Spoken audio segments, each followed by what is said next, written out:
ઓમ શ્રી ગણેશાય નમઃ. જય શ્રી કૃષ્ણ મિત્રો. આપણે ભગવાન જગન્નાથ અને મા લક્ષ્મીની ખૂબ જ સુંદર કથા સાંભળીશું. મા લક્ષ્મીએ તોડ્યો હતો ભગવાન જગન્નાથજીનો રથ. ખૂબ ગુસ્સો કર્યો હતો, ખૂબ ક્રોધમાં આવ્યા હતા મા લક્ષ્મી. અને પછી ભગવાન જગન્નાથે કેવી રીતે મનાવ્યા તો એ આપણે સાંભળીશું આ કથામાં.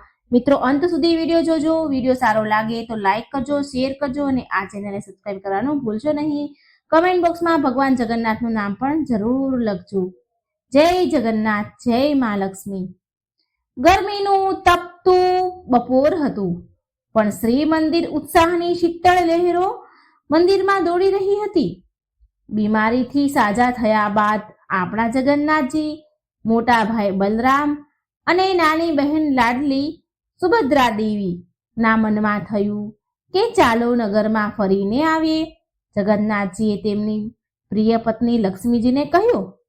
જગન્નાથજી બહુ પ્રેમથી બોલ્યા કે જો પ્રિયે, હું બલરામ અને બેન સુભદ્રા સાથે ગુંડીચા મંદિર સુધી જઈને પાછો આવું છું. માસીના ઘરે વિશ્રામ કરીશું અને 2 દિવસમાં તમારી પાસે હું પાછો આવી જઈશ.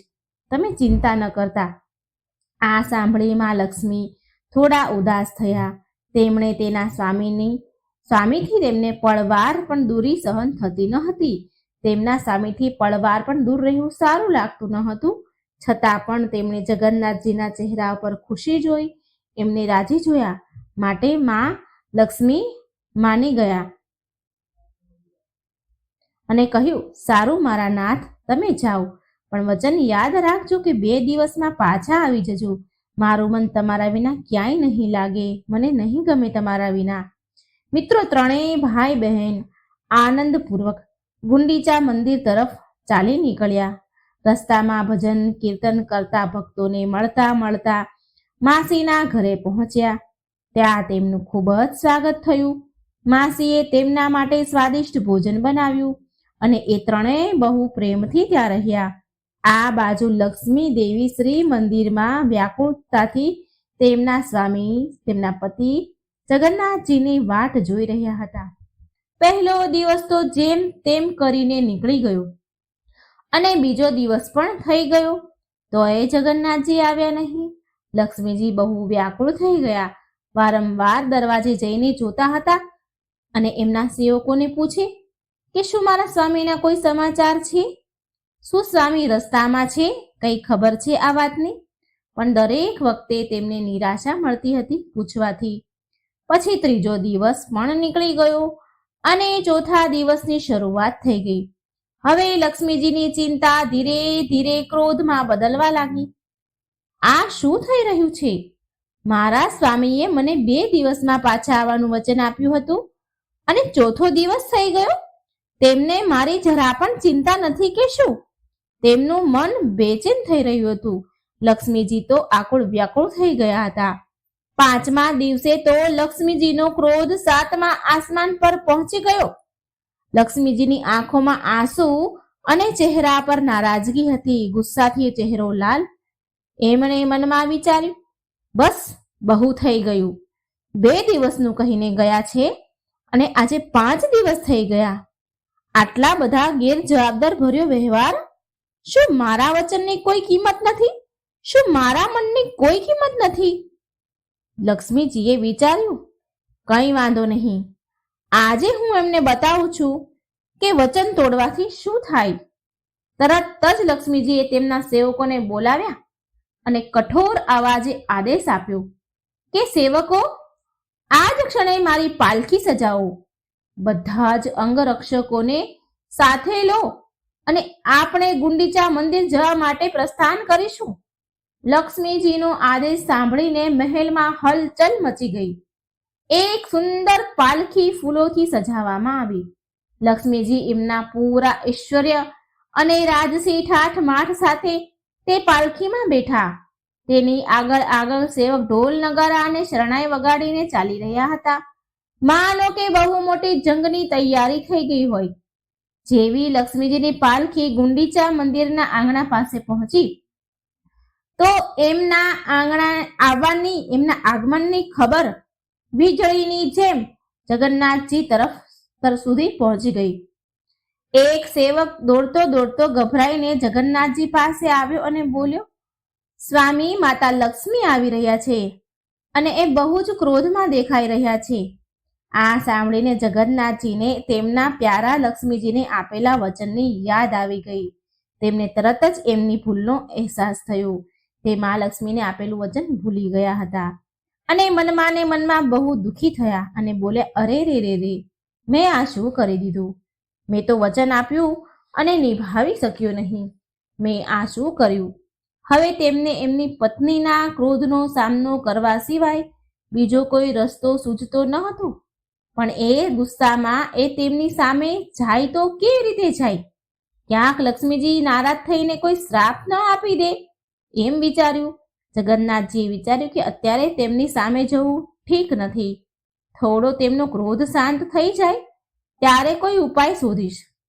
જેવી લક્ષ્મીજીની પાલખી આંગણામાં રોકાઈ પહોંચી તો જગન્નાથજીના બધા સેવક ત્યાં ડરના મારે ભેગા થઈ ગયા. તેમણે જોયું કે મા લક્ષ્મી ગુસ્સાથી લાલ પીળા થઈ ગયા છે અને મંદિરમાં પ્રવેશ કરવાના જ છે, તૈયારી જ છે. ત્યારે એક સેવક ચતુરતા દેખાડતા મંદિરનો મુખ્ય દ્વાર જોરથી બંધ કરી દીધો. આ જોઈ લક્ષ્મીજીનો ક્રોધ વધારે વધી ગયો. તેમણે વિચાર્યું કે જુઓ તો ખરા, મારા વિના સ્વામી તેના મોટા ભાઈ અને બહેન સાથે કેટલા આરામથી રહી રહ્યા છે. મને વચન આપ્યું હતું કે 2 દિવસમાં હું પાછો આવી જઈશ. મને આપેલું વચન એ ભૂલી ગયા અને આજે 5મો દિવસ થઈ ગયો. એમને મારી જરા પણ ચિંતા નથી. હું અહીં એકલી એમની રાહ જોઈને બેઠી છું. ઠીક છે, જેવી તેમની મરજી. હવે એ જ અહીં જ રહે. તેમના અપમાનનો બદલો લેવા માટે મા લક્ષ્મીએ સેવકોને ભયાનક આદેશ આપ્યો કે આ રહ્યો મારા સ્વામીનો રથ. આ નંદી ઘોષ અને રથને તોડી નાખો. લક્ષ્મીજીના વફાદાર સેવકોએ કોઈ અચકચાહટ વિના જ તેમનું મહારાણીનો આદેશનું પાલન કરતા જગન્નાથજીનો વિશાળ રથ તોડવાનું શરૂ કરી દીધું. અહીં જગન્નાથજી અને લક્ષ્મીજીના સેવકો વચ્ચે થોડી ધક્કામુક્કી પણ થઈ, બોલાચાલી પણ થઈ ગઈ. તેમનો બદલો લઈ લક્ષ્મીજી ચૂપચાપ તેમની પાલખીમાં બેસી ગયા અને ત્યાંથી ચાલ્યા પાછા શ્રી મંદિર તરફ નીકળી ગયા. પણ આ વખતે એ મુખ્ય રસ્તેથી ગયા નહીં, પણ હીરા ગોલી ગલી નામક એક ગુપ્ત રસ્તેથી પાછા આવ્યા. ઓડિશા ભાષામાં હીરાનો અર્થ થાય છે જોવું. જ્યારે લક્ષ્મી દેવી તેમના પતિ જગન્નાથજીને જોવા માટે 5મા દિવસ આવી રહ્યા હતા તો એ ઘટનાની યાદમાં હીરા પંચમીનો ઉત્સવ મનાવાય છે. આ બાજુ ગુંડીચા મંદિરમાં 7મા દિવસે જગન્નાથજી, બલરામજી અને સુભદ્રા બહેનની ભવ્ય સંધ્યા સમારોહ થયો.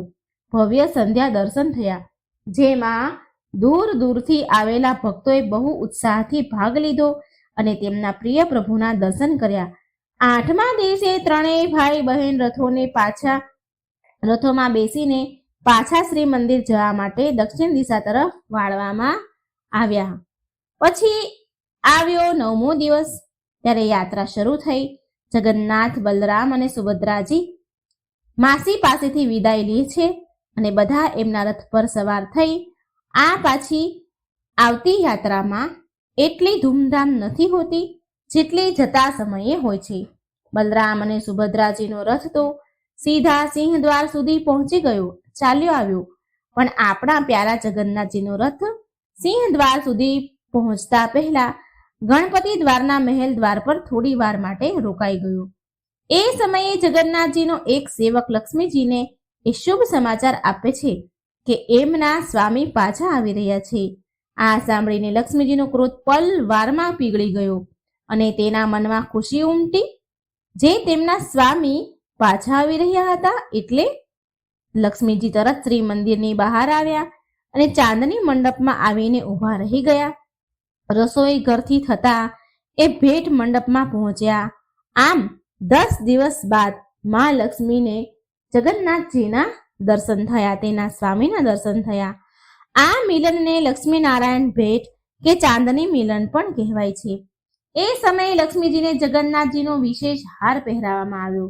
લક્ષ્મીજીએ જગન્નાથજીના રથ નંદી ઘોષાના દર્શન કર્યા અને પછી શ્રી મંદિરમાં તેમના આગમનની રાહ જોવા માટે મહેલ પાછા આવી ગયા. થોડા સમય બાદ જગન્નાથજીનો રથ પણ સિંહ દ્વાર પર આવી ગયો. પણ શું મિત્રો તમને લાગે છે કે આટલી સરળતાથી મા લક્ષ્મી જગન્નાથજીને માફ કરી દેશે? જી નહીં. બલરામજી અને સુભદ્રાજીનો રથ તો શ્રી મંદિરમાં આવી ગયો. બલરામ અને સુભદ્રાજી શ્રી મંદિરમાં પ્રવેશ કરી ગયા, પણ આપણા પ્યારા જગન્નાથજી બહાર જ ફસાઈ ગયા. લક્ષ્મીજીના આદેશથી મંદિરના દ્વાર તેમના માટે બંધ કરી દેવામાં આવ્યા.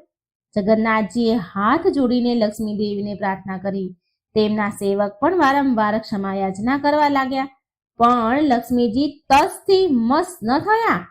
અંતે હારીને થાકીને જગન્નાથજી તેમની રિસાયેલી પત્ની શ્રી લક્ષ્મીજીને મનાવવા માટે મોટા મોટા રસીલા રસગુલ્લા સુંદર ફૂલોની માળા લઈને તેમની પાસે આવ્યા.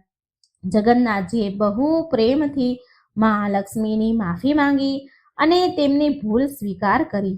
ત્યારે જઈને લક્ષ્મીજીનો ગુસ્સો થયો શાંત, ઠંડો પડ્યો. પતિ પત્નીની આ મીઠી નોકઝોક સમાપ્ત થઈ અને શ્રી મંદિરના દ્વાર જગન્નાથજી માટે ખોલી દેવામાં આવ્યા. બધા ખુશી ખુશી શ્રી મંદિરમાં પ્રવેશ કરી ગયા. જય જગન્નાથજી. મિત્રો, આ હતી જગન્નાથજી અને મહાલક્ષ્મીની ખૂબ ખાટી મીઠી કથા. તમને જો વાર્તા સારી લાગી હોય તો વિડીયો લાઇક કરજો, શેર કરજો અને આ ચેનલને સબસ્ક્રાઈબ કરવાનું મિત્રો બિલકુલ ભૂલશો નહીં. કમેન્ટ બોક્સમાં જગન્નાથજીનું શ્રદ્ધાથી નામ જરૂર લખી દેજો. જય શ્રી કૃષ્ણ. રાધે રાધે. Thank you.